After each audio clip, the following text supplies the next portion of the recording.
What on earth compelled you to take 17 lives and to taste them too? It sounds cruel, I know, but it wasn't meant to be. When someone becomes part of you, Doctor, they can't really go anywhere.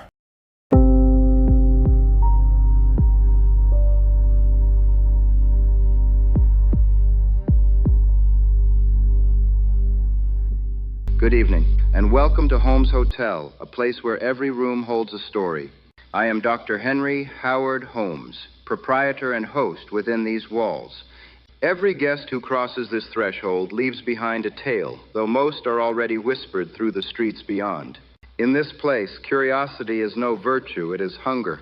I seek neither redemption nor remorse, only the pulse that hides beneath the act. Tonight, in room 213, we welcome the man they call the Cannibal of Milwaukee. Why such a name? Well, let us find out. Good evening, Mr. Dahmer. Evening, Doctor. It feels strange being welcomed anywhere. People usually mention my name only when they're trying to forget it ever existed. My heart goes out to you. Or at least that's what one is expected to say. Tell me, Jeffrey. May I call you Jeffrey? What on earth compelled you to take 17 lives and to taste them too? It sounds cruel, I know, but it wasn't meant to be. When someone becomes part of you, Doctor, they can't really go anywhere. You speak of them as though they were recollections, not men. Tell me, does it soothe your conscience to dress murder in the garments of affection? Words don't change what happened. They just make it sound cleaner, but I don't pretend it was anything else. I did what I did because being alone felt worse. You speak of loneliness as if it were an element of the earth itself. Yet such desolation does not spring from the void. Tell me, Mr. Dahmer, at what hour of your life did it first take hold of you? I don't think there was a start. It just was. The house was quiet. Everyone kept to themselves. Even when they were home, it felt empty. You speak of loneliness as a burden, Mr. Dahmer, yet you describe it with a kind of familiarity. Tell me, did the quiet ever become something you needed rather than something you merely endured? At some point, yeah.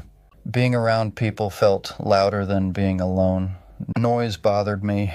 Silence didn't. So I stayed with what felt easier. In short, your peace existed only where nothing dared to move. If stillness was your comfort, what did living people do to you? People were a lot. They talked too much, moved too much, wanted too much. I never knew how to be around all that. Human company, it seems, was little more than disorder to you. Too much movement, too many demands. So tell me, Mr. Dahmer, what did you keep close instead? The things that never stirred? I kept what didn't move, dead animals first. I'd clean them, strip them down, see what held them together. They stayed quiet the whole time. You can't say that about people. People fall apart the moment you try to understand them. There is a certain order in the dead, Mr. Dahmer, and a certain disorder that clings to the living.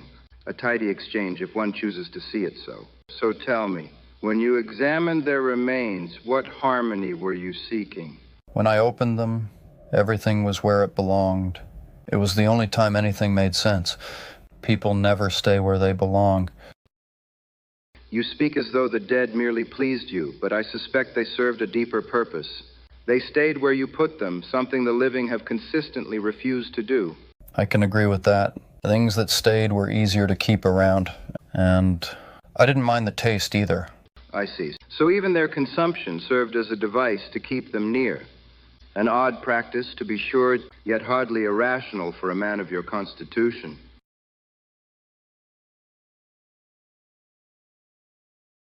Keeping them close, it was the only way I knew to stop things from leaving. Closeness, the need for someone to stay. Such fixations do not arise in a vacuum. They have an address. And if we are to speak of addresses, Mr. Dahmer, tell me, what kind of house raised a man so unwilling to be left? The house was quiet. People didn't talk much. My dad worked or read in another room. My mom slept a lot or argued with him. Most days we were all in the house, but not together. Nobody asked where I was going. Nobody asked what I was doing. Everyone kept to themselves. That's just how it was. Before we proceed, Mr. Dahmer, allow me a clarification. In recounting your upbringing, you have thus far mentioned only your parents. Is that the entirety of your household, or have you, intentionally or not, left someone unspoken?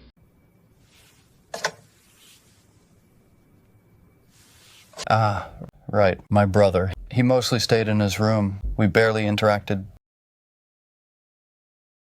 Curious. You speak of him as though he were little more than a piece of furniture, and yet he grew beside you day after day. Was there truly nothing about him that left an impression? He was quiet, kept to his room most of the time. Did well in school, I think. We didn't talk much, so I don't know what he liked. He had his life, and I had mine.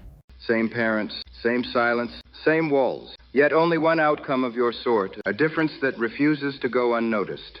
I never thought about it. We grew up in the same place, yes, but that doesn't mean anything to me.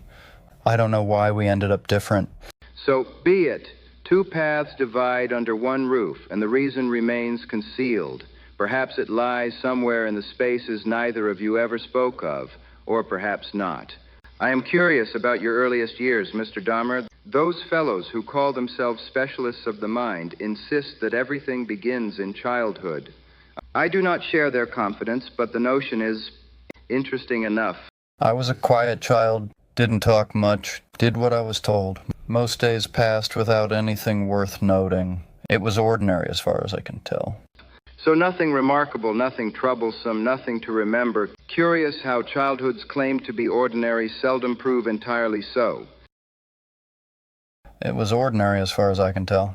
An ordinary childhood and nothing further. You do realize, Mr. Dahmer, that evasiveness is far more revealing than confession. There was a tree behind the house. I used to sit under it for hours. No one ever came looking for me.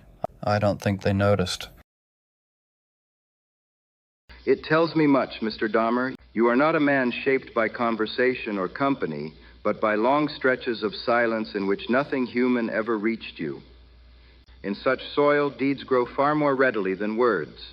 A childhood so void of influence, something must have taught you how to see the world. What was it? Sometimes I'd bring things home from outside, bones, feathers, shells. I liked cleaning them, making them simple. People reacted. I never understood why. With objects, there was nothing to figure out.